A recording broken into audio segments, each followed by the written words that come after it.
Hello everyone, and welcome back to another session of Dark Souls PvP and another weapon showcase.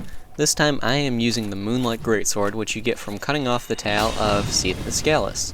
Now, this weapon is one of the more commonly seen weapons in the game, in PvP of course, and gotta say, there are some really good reasons why. It's a very, very good weapon with a lot of great things going for it, and one major glaring con that people tend to ignore. I actually didn't get a good example in this video to show it off, so it's really not that big of a con, but it's extremely easy to counter this weapon. We'll just leave it at that for now. Let's get started though with the basic info on the weapon. As I said before, you get this weapon by cutting off the tail of Seath. It weighs a total of 6 units, requires 16 strength, 10 dexterity, and 28 intelligence in order to wield it. In addition to that, it has an S scaling in intelligence, no other scalings, and it raises your magic defense by 40 when you're wielding it. Also, one convenient thing about this weapon is it upgrades using dragon scales as opposed to twinkling titanite or regular titanite, so that's a good thing, makes it easier to upgrade. Now, moving on from here, the biggest pro of the weapon, those R2s. Right there in that fight, he got a very nice ring switch on me, and I was just out of range to get that R2. It was a very intense, very, very good fight. I really enjoyed that one a lot. Anyway, so the R2s, they're incredibly easy to free aim. They do a very good amount of damage. Right there, I hit 771. That's not bad by any stretch of the imagination.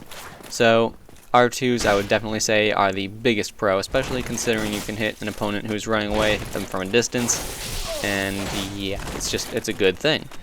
Other pros of the weapon, I would have to say its ability to combo due to the fact that it's got a very good moveset. Those R2s are very good at hitting people on a wake-up hit, or as I said before, as they're running away. So it's a very good weapon. It's got good combo ability, good R2s.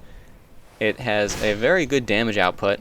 It's only got an AR for me of 480. I have 50 intelligence on this build because I wanted to use White Dragon Breath. So I've got an AR of 480. At 40 intelligence, I think it's got an AR of 472, I want to say, if I'm doing the math right. Yeah, something like that. So overall, great weapon. What's the big con that I mentioned? What's the huge con? This weapon does pure magic damage. So what that means is all someone has to do is use Great Magic Barrier or Magic Barrier, and you're screwed. Completely 100% screwed.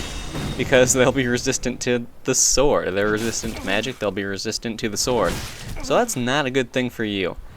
On the bright side, almost no one has Magic Barrier or Great Magic Barrier with them, and for the most part, people who are using this weapon will have another weapon that they can use. Say a Lightning Claymore, or a Lightning Uchi Katana, or a Fire or a Chaos weapon, or something like that.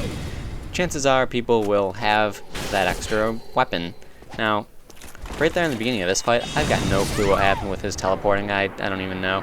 So, it is what it is. Whatever. That's why I shrugged right there. I was like, I don't know. But yeah, biggest con of the weapon is definitely the fact that all someone has to do is use Great Magic Barrier, and you are completely screwed over as far as using this weapon until the time for that runs out. Chances are, though, if they are good, you won't be living that long. So that's that. I actually didn't get a clip to show it, so it's kind of unfortunate and really does prove not many people carry that with them. I mean, I try and make a habit of it, especially considering Darkbeat and Pursuers. When I'm on my faith build, I like to have it, although occasionally I'll just be like, whatever, and not carry it with me. So, I don't know. It is what it is. Overall, though, fantastic weapon. Definitely very easy to see why it's one of the more popular weapons in PvP. People love their intelligence builds, and this is, without a doubt, one of the best weapons for an intelligence build. I mean, you've got fantastic R2s, you've got a fantastic moveset, good damage, and it's just a great weapon in general. There's really no getting around it. I mean, if the biggest con of the weapon is the fact that someone just has to use one spell that will run out in a short amount of time, all you have to do is survive, and then you're fine. So, really, even though that's the biggest con, it's not that big of a deal. Right there you can see the host doing a little facepalm, doing a look skyward. I don't know why. Probably because he backstabbed me and had a hornet ring. I don't know. Doesn't really matter too much. So, I don't really have anything else to say. I'm not going to bother recapping everything. And this is the last fight in the video, so I hope you guys enjoyed it.